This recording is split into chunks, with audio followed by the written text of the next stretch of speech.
Olá! Hoje a gente vai mergulhar fundo na mente de um garoto que está enfrentando uma perda que é quase impossível de imaginar. Usando a análise de Carlos São Paulo como nosso guia, a gente vai explorar como um monstro que parece saído da imaginação se torna, na verdade, a chave para processar a dor mais profunda que existe. E essa é a frase que o monstro diz pro Connor. E ela já joga a gente bem no centro da questão, né?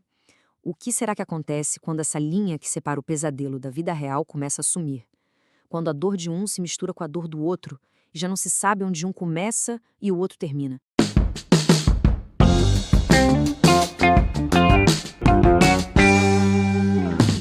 Para a gente entender essa confusão toda, essa fusão, a gente precisa primeiro dar uma olhada no mundo do Connor.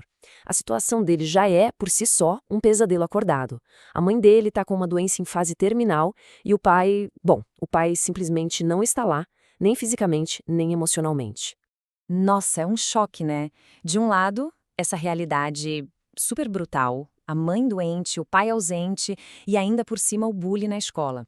E do outro, a imaginação, que normalmente seria um refúgio, aqui traz um monstro, histórias violentas e uma verdade que ele não aguenta encarar.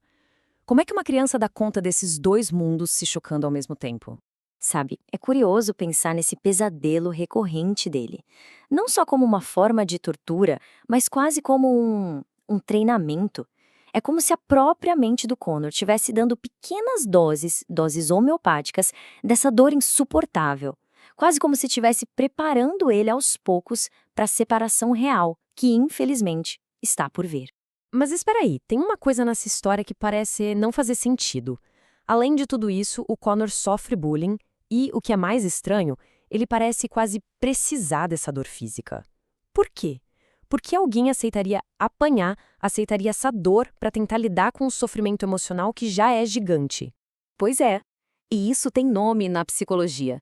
É a compensação psíquica. A dor do bullying, por mais horrível que seja, tem uma função paradoxal. Ela torna o Connor real, visível, ela o faz sentir que ele existe. Essa dor concreta se torna uma espécie de âncora na realidade, que, de um jeito muito torto, alivia a dor abstrata e esmagadora da perda que está chegando.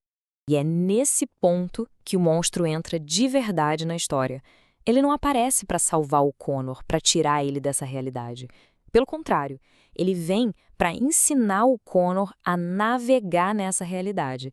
E ele faz isso contando histórias que são qualquer coisa menos simples. Criaturas selvagens. Eu gosto muito dessa imagem.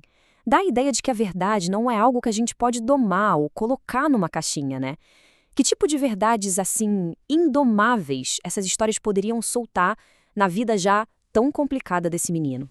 Exatamente, são verdades que bagunçam tudo. As histórias que o monstro conta, elas destroem aquela lógica infantil de bem contra o mal, de herói e vilão. Elas mostram que as pessoas são complicadas, contraditórias, inclusive a avó dele. Ele mesmo. As pessoas vivem nesse espaço cinzento, entre os opostos. E isso força o Connor a abandonar os julgamentos fáceis. Então, peraí. A questão não é escolher um lado, tipo, isso é bom, isso é ruim. É mais sobre aprender a conviver com essa tensão, aceitar que coisas totalmente contraditórias podem ser verdadeiras ao mesmo tempo. Tipo, que é possível amar muito alguém e, ao mesmo tempo, querer que o sofrimento daquela pessoa acabe, mesmo que isso signifique perdê-la. E é essa capacidade de segurar os opostos que prepara o Connor para o grande final. O monstro não contou aquelas 3 histórias à toa. Elas foram, na verdade, uma preparação. Uma preparação para que ele mesmo pudesse contar a sua própria história e nela, finalmente, encarar a sua verdade mais terrível. E aqui é que vem o soco no estômago, a grande virada. A culpa que o Connor sentia no pesadelo não era por ele ter soltado a mão da mãe. Era por uma parte dele querer soltar. Queria que tudo aquilo acabasse. O sofrimento dela e o dele também. É uma verdade simplesmente devastadora para uma criança ter que admitir para si mesma. E é por isso, exatamente por isso, que o monstro tinha que ser um teixo. Essa árvore é o símbolo perfeito para essa dualidade toda. O teixo é, ao mesmo tempo, venenoso e curativo. Ele carrega a morte e a vida dentro de si. Ele é a própria imagem da união dos opostos que o Connor precisa desesperadamente alcançar. Então, olha só o caminho que a psique faz.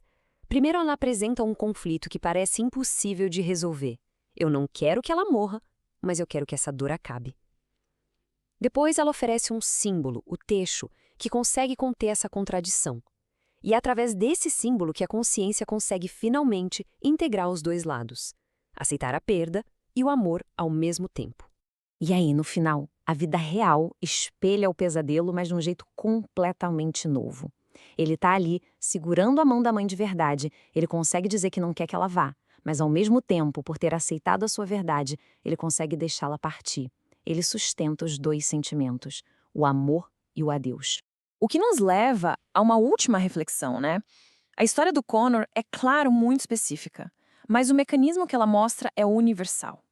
A nossa psique, às vezes, cria monstros para nos ajudar a encarar verdades que a gente não está pronto para ouvir.